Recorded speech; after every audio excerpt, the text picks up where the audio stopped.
Hi, I'm Justin Smith with the News Reporter, and today we are on the record with Columbus County Sheriff Bill Rogers. Sheriff, thank you so much for taking the time to be with us. Yes, sir. So your time as sheriff started in sort of an unusual way. Yes, sir. So it was October 2022. You had just retired from the Highway Patrol. A judge suspended Sheriff Jody Greene, and you were appointed Columbus County Sheriff. Yes, sir. And I'm going to try to summarize what happened then. So Sheriff Greene then resigned later that month during a hearing that could have resulted in his removal. He won re-election. He briefly took office again in early January. He resigned again during a second hearing that could have resulted in his removal. And the commissioners appointed you again just to serve as sheriff. That was in January of 2023. Yes, sir. So with all that being said, how was that time for you trying to get up to speed to become sheriff? Because most people, you know, they campaign for it. And so that's a year maybe, or at least many months. And so they're kind of gearing up for it. But in your case, all of a sudden, one day, you're sheriff of Columbus County. Yes. Well, I started my career at the Columbus County Sheriff's Office under Sheriff Jimmy Ferguson. So I was a deputy from November '96 to July 2000. And then, you know, that's when I resigned and I got sent to patrol school and went to be a trooper. So, like I said, I worked as a road deputy. I helped work in the jail. I dispatched. So I had to serve civil paper. Back then we served the civil and the criminal, where they got two divisions. Now I do that. And we helped with the drug division. We helped with the criminal division because it was a smaller department back then, so everybody done things together. Because when I worked, there weren't but two of us to work night shift. From 10 o'clock at night to 6 in the morning, you didn't have but two deputies in this whole county. People didn't really realize that. So I had some experience at the sheriff's office. Then my years of service with the patrol and my training. Right. And yes, sir. So and I don't mean to imply that you didn't have experience. It's just more all of a sudden you've got to run a department of how many employees? 181. 181 employees. Yes, sir. Oh, it was a task. I mean, even though it was something that I thought about and talked to my wife about. But I have a business also, so I've always farmed. We have a child care center, so I've had employees. So going in there with that and having businesses prior and just trying to get in there, and I knew a lot of deputies by working with them as a trooper. So. And then working with the county, so everything worked out really well. And like I said, I kind of learned on the fly. Right, right. Yes. So, you know, I don't want to dwell on it, but Sheriff Greene resigned. There was a cloud of controversy is probably one way to put it, right? So how did that affect your ability to go in and lead the organization, or how did it affect the organization as a whole? I mean, there was criticism being pointed toward the Columbus County Sheriff's Office. So how were you able to go in and kind of get people past that and heading in the same direction? Well, when I come in, I met with all the deputies, and I told them, you know, let's do our jobs and be fair to people and do what we're supposed to do and do it the right way, you know. And then I went to the people in the county, and I went around the county. I kind of rode to the county a little bit and talked with people, and I was out at stores, and I went to different places and told them, you know, you can trust the sheriff's office. Not that you couldn't before, but I mean, you know, there was a black cloud, like you said, with the sheriff's office. I was trying to reiterate, you know, the sheriff's office was there for one reason, that was to protect the citizens in the county. And then everybody just kind of fell in place, the deputies and the public. We didn't have, you know, there was no controversy once I went in. Up to now, I mean, you know, we've been, you know, because I've been transparent with the people. If I have something, I try to come out. I've talked to you, I talked TV6, I do a little social media post. So I try to be transparent, let them know what's going on. Because really the sheriff's office belongs to the people. It's our job to protect them, but that's the county sheriff's office. That's the way I try to look at it. So I try to treat everybody the same and be transparent on what's happening.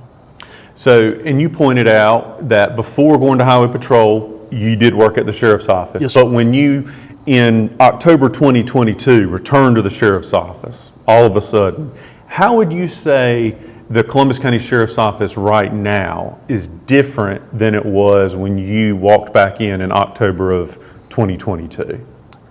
I say, far as the everyday working aspect of the sheriff's office, there's no difference. I mean, the problem, I don't know exactly what was going on because I'm not privy to a federal investigation, but I mean, then what they recommended on previous Sheriff Greene, I have not read them files, but like I said, as far as the workers at the sheriff's office, their job has not changed. Like I asked them, just to do your job like you're supposed to be doing it. You know, that was the upper echelons in the sheriff's office. So everybody, you know, I said, nobody's going nowhere. We're here. We're going to work together. And I try to get out and work. I actually get out and take calls with them.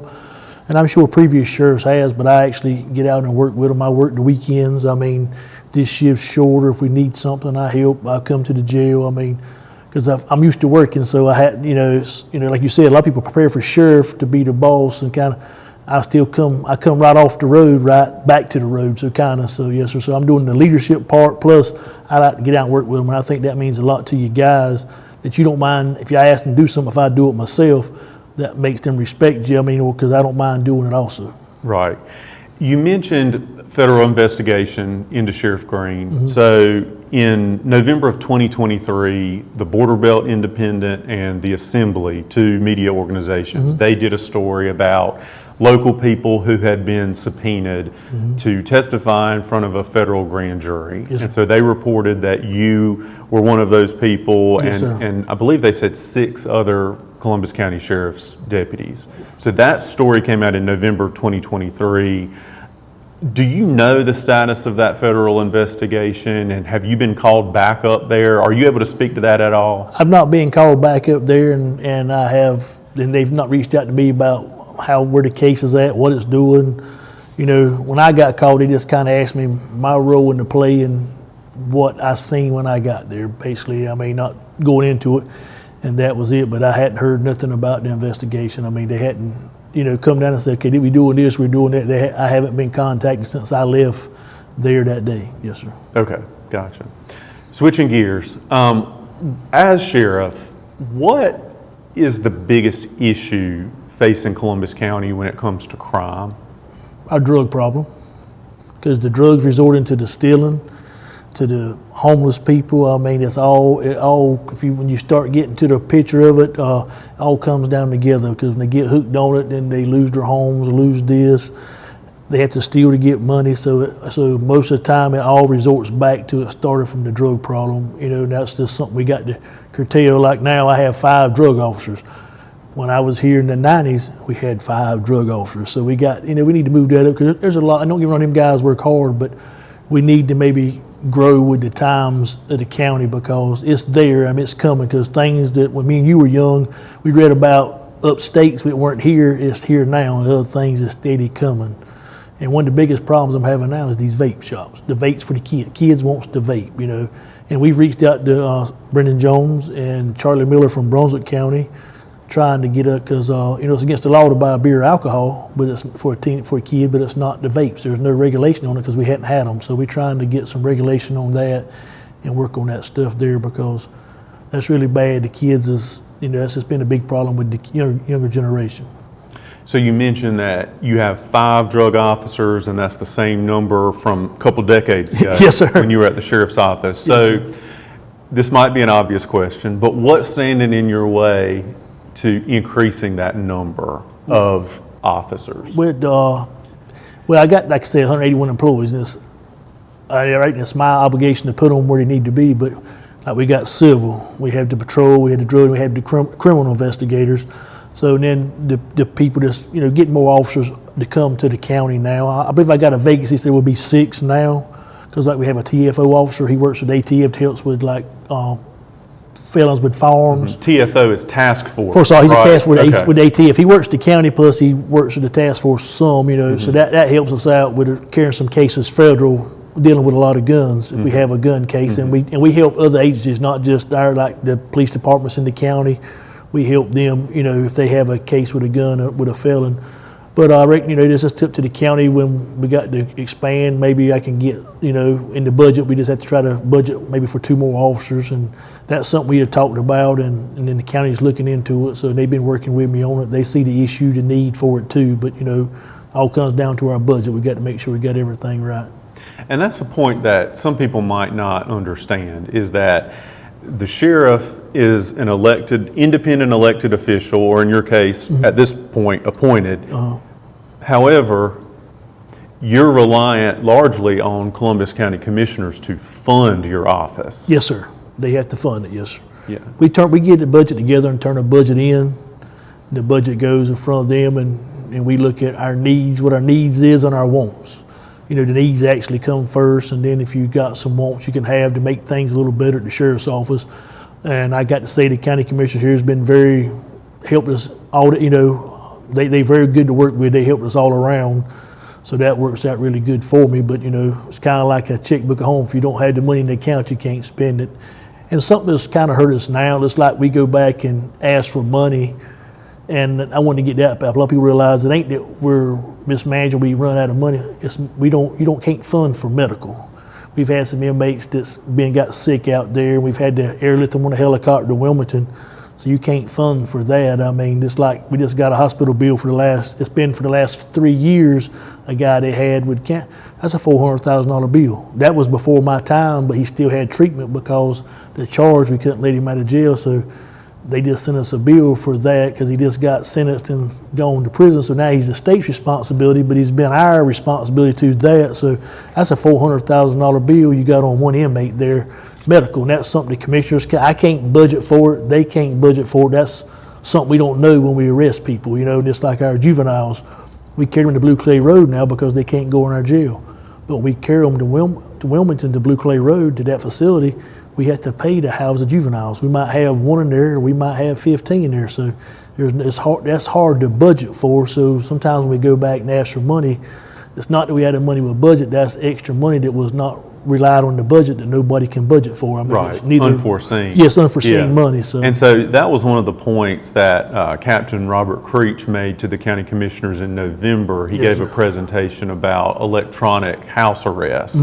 And essentially the point was that hopefully that could help reduce some expenses. Yes, sir. Now it's only certain types of inmates, yes, right? Yeah. Have y'all been able to launch that program? Yeah, Does that help? We have some out now, and I can't tell you how many, but we have worked. Judge Usher is good to work with, and the rest of the judges, and John Davis' office. So we have some out on house arrest now. So that's working out good for us. Okay, so let's stick on the topic of county government for a second. Okay. So back in January, there was some talk about the sheriff's office taking over the 911 center. Yes, sir. And ultimately, I think in correspondence between your office and county government, there was a letter that said that fire chiefs had approached you and they were dissatisfied with the way the 911 center was being run. Have you seen an improvement since then, or how would you describe the current setup with the 911 center? Well, I don't have no problem with them, and it wasn't the fire. It was somebody else that asked me about that, and I, as the sheriff, said, all your fire and rescue chiefs is the majority stakeholders of 911, really. So I asked them to come on, ask their permission. I would say, I know I'm the sheriff, but what they thought about me taking over 911, because the next sheriff, but because you got the will to fire, you work at will for a sheriff's office. But your 911 is hard to get them, and our girls was kind of underpaid here. The telecommunicators. To the other counties. And like I say, when I say other counties, I don't mean Brunswick. We can't compete with Brunswick, but with Robeson and Blade, we should kind of be on the same factor with them, I think. And it was just short of help and stuff like that. So I was hoping to try to get it in my system and get them at the same pay as the jail is. That's what a lot of the other agencies do, Blade and Robeson, which is under the sheriff. So that was my goal, to try to get that and get their pay up and maybe get it full staffed. Because, that's our lifeline to you as a citizen, and then me as an officer, because you got to call the 911 and they got to find out your problem, then they got to call us to get us there. And if we need help, we got to call them for rescue, fire, and loss. So, that's kind of lifeline for the county. So, I had some ideas how I wanted to do things, but, it didn't work out that way at the time. And not saying that might not in the future, but, that was just something I was looking at. And I understand some of the people's counties thought, well, if the next sheriff might not like it, and he might not swear the dispatchers back in so the girls don't have a job. And I can't see a sheriff doing that, because you got to have 911, they got to be DCI certified. There's a lot of certifications. You just don't get that overnight. when you run stuff. So it'd be kind of hard to go in there and clean your 911 center out, or now just like the sheriff's office. I don't care who the sheriff might would be, but people's not getting in law enforcement like they used to when I come along. So remember when I applied for the patrol, there was 5,000 applicants for 60 positions. Now you ain't getting 300. We got 4 in Bill E.T. at Southeastern right now. I think Brunswick's got 10 or 12 or something like that. So there's not, a lot of people applying for a lot. So you got what you got to try to make do, keep them, and just work with them. Yes. Mm-hmm. So going back to the 911 for a second, just to make sure I'm clear where you are. So there's not an effort underway right now to move that to sheriff's office, but you said something like you don't know what'll happen down the road. Yeah, down the road, if it ever comes back and they, might want me to have it, or that's something the county want to talk about, the county commissioners, that, we talk about it. It'd still be where it's at, where they put it at the old vault at the BB&T Bank, but I would just kind of be over it. I mean, if that's something they was involved in, and what I wanted a committee, like would say the sheriff on it, a couple of your fire chiefs on it, a county commissioner. I mean, like I'm not saying, but you as a citizen kind of have a board of the 911 center so we know what we need, and it's not the sheriff making the decision. I would say it'd be like the fire chiefs have input in it, have a police chief on the board, or or 1 or 2, the EMS, and so then you'd have then you have some civilians. You'd have like say a 7-man board to help run your 911 center. That way you could keep everything up to par, and maybe we could look what the other agency is making and keep the girls' pay up, because the dispatchers is in a closed-in room with no windows, no nothing, 12-hour shifts, and you start working 5-6 days in a row with 1 day off, and you got children, that's time-consuming, working 12 hours a day, and they do a great job doing it because they're short-staffed, Mm-hmm.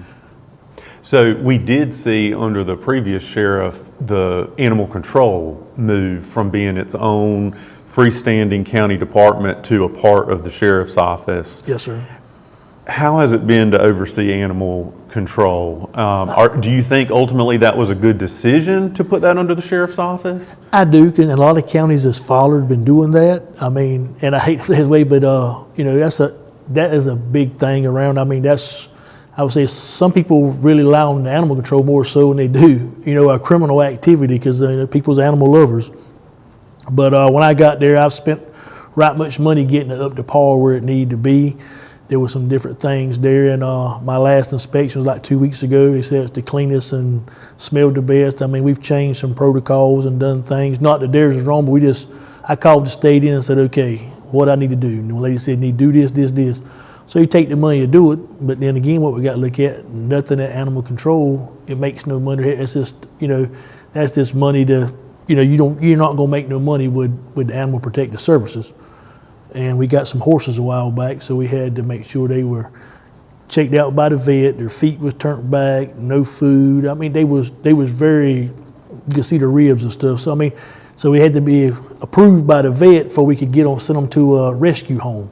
So that cost us right much money that you hadn't budgeted for. We had about $50,000 and 5 horses, getting them back, all the shots, getting them stuff. I bought the hay and carried out there because they didn't have a lot of hay, and farmers don't do W-9s and stuff with counties. If you want to go buy a bale of hay, you pay $30, $40 for a round bale of hay. So most of the hay was either donated or I bought myself to feed the horses till we got their health back up. So there's a lot that goes on with the dog pound that people don't realize when we have to go and get them. And they probably take as many calls as my deputies. With 8 people over there, people don't realize, but they take as many calls. And like the town of Tabor City, I just signed the MOU with them because they don't have an animal control officer, which they bring the dogs here anyway. So we just signed the MOU with them, so we take care of the dogs in the city limits of Tabor City also. So like this is a big county, 954 square miles. So they stay right busy with traps. Every one of our dog traps and cat traps is set as of today.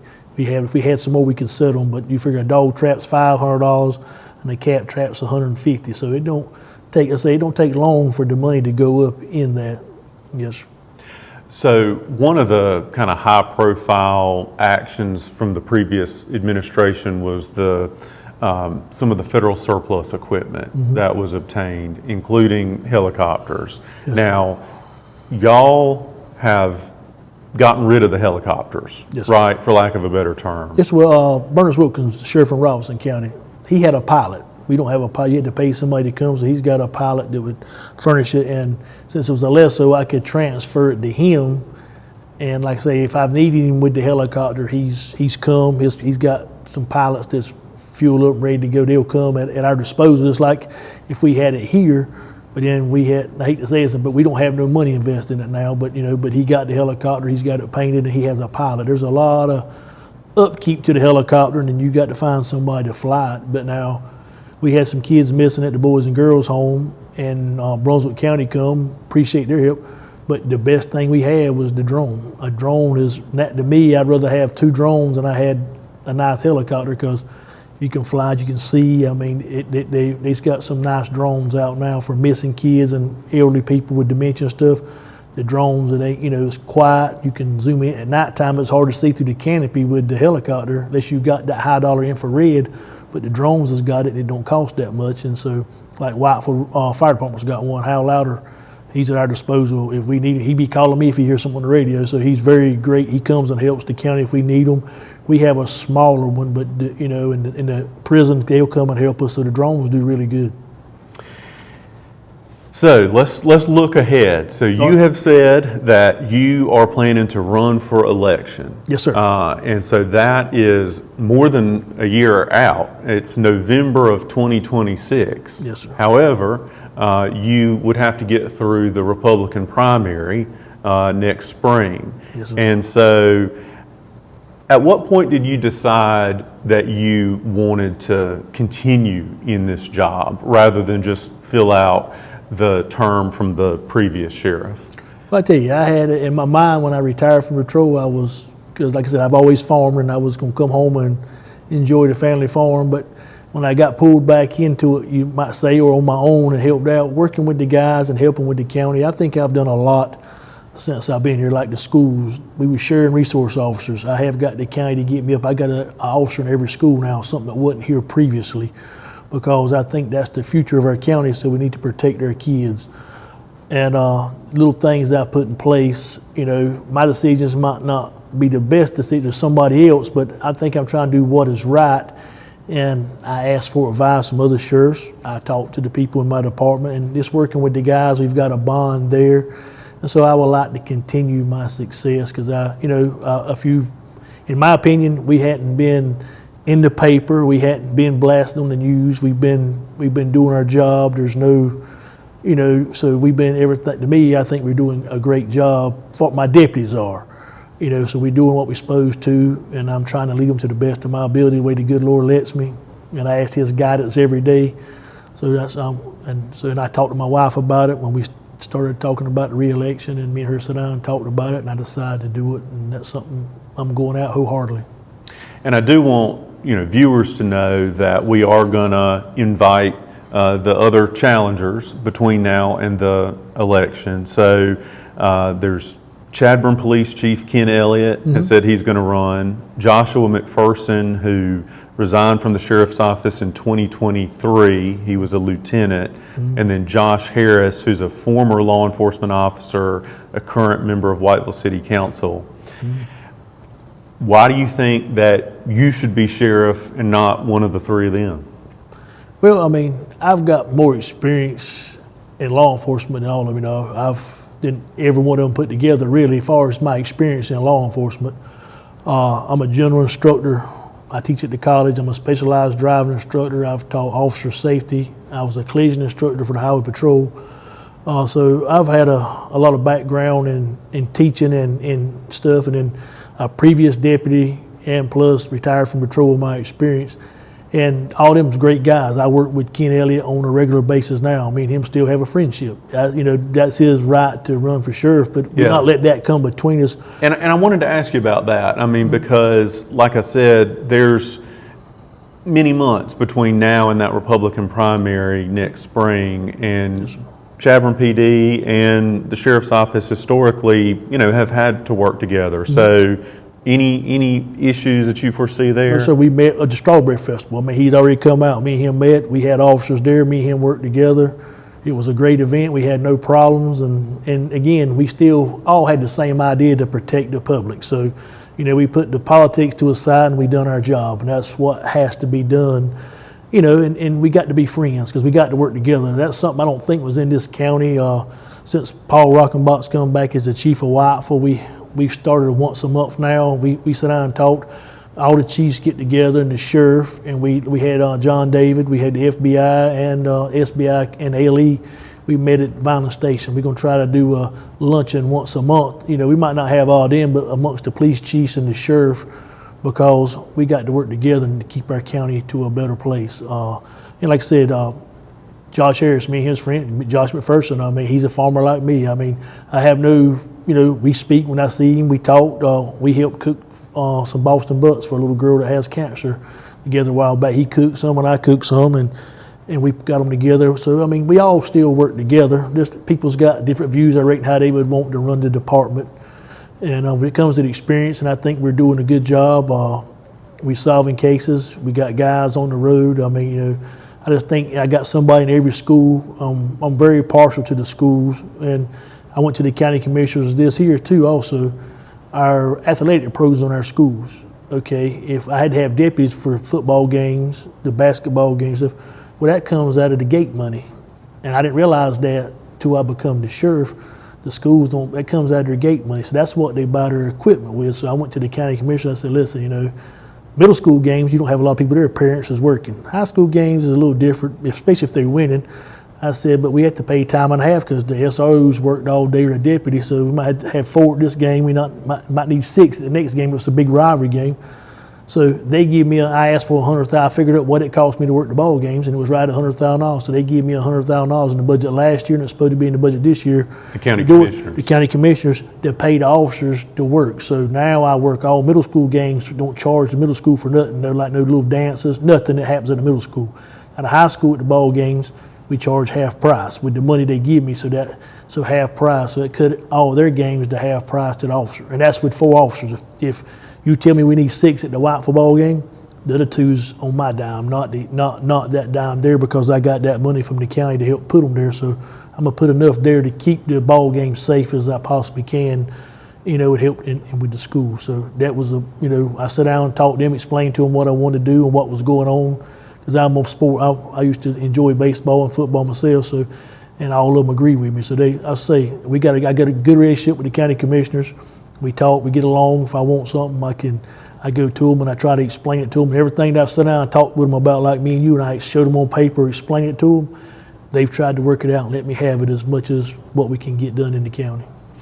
Well, Sheriff, we've covered a lot of ground in about 28 minutes, and I appreciate you being here. Yes, I hope you'll come back on a regular basis and Yes, we sir. can continue talking.